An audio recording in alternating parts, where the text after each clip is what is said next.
বিএনপির গুলশান কার্যালয়ে গেছেন দলের ভারপ্রাপ্ত চেয়ারম্যান তারেক রহমান। সেখানে আছেন সহকর্মী শাহনাজ বাবলু, সরাসরি যুক্ত হচ্ছেন আমাদের সাথে। বাবলু, আজকে তারেক রহমানের কর্মসূচি কি কি আছে জানাবেন?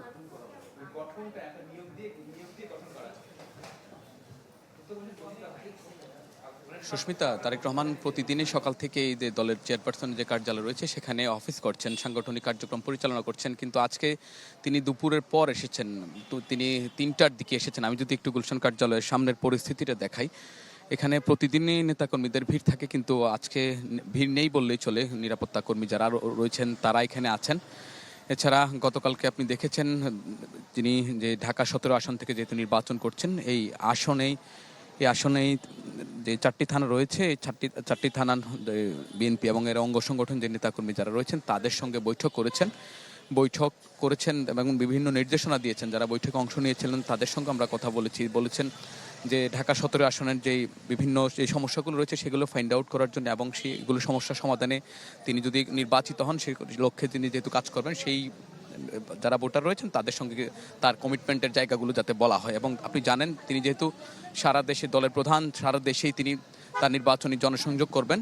এই জনসংযোগের মাঝে হয়তো তিনি তার নির্বাচনী এলাকায় তিনিও তার লিফলেট বিতরণ এবং অন্যান্য কার্যক্রম করবেন। আপনি জানেন তিনি আগামী ১১ জানুয়ারি উত্তরবঙ্গে সফরে যাচ্ছেন, উত্তরাঞ্চলের এর মধ্যে ৯টি জেলায় তিনি সফর করবেন। সেখানে তিনি ১১ জানুয়ারি সকাল 10টায় তার গুলশানের বাসা থেকে তিনি সড়ক পথে রওনা হবেন। সেখান থেকে সড়ক পথে তিনি শুরুতেই গাজীপুরের নেতাকর্মীদের সঙ্গে মতবিনিময় শেষে টাঙ্গাইলে মৌলানা আব্দুল হামিদ খান ভাসানীর কবর জিয়ারত করবেন। সেখান থেকে তিনি যাবেন সিরাজগঞ্জের যে বিসিকের মাঠ রয়েছে সেখানে তিনি বেগম খালেদা জিয়ার জন্য যে জেলা বিএনপি আয়োজিত যে গণদোয়া সেখানে অংশ নেবেন। তারপর যাবেন বগুড়ায় রাত্রি যাপন শেষে পরদিন যাবেন ঠাকুরগাঁও শেষে ঠাকুরগাঁয়ে দলীয় নেতাকর্মী রংপুর যাবেন। রংপুরে তিনি আবু সাইদের কবর জিয়ারত করবেন। পাশাপাশি পরে শহীদ পরিবার এবং অন্যান্য দলের নেতাকর্মীদের সঙ্গে মতবিনিময় করবেন। মতবিনিময়ের শেষে উনি 14 জানুয়ারি তার ঢাকায় ফেরার কথা রয়েছে।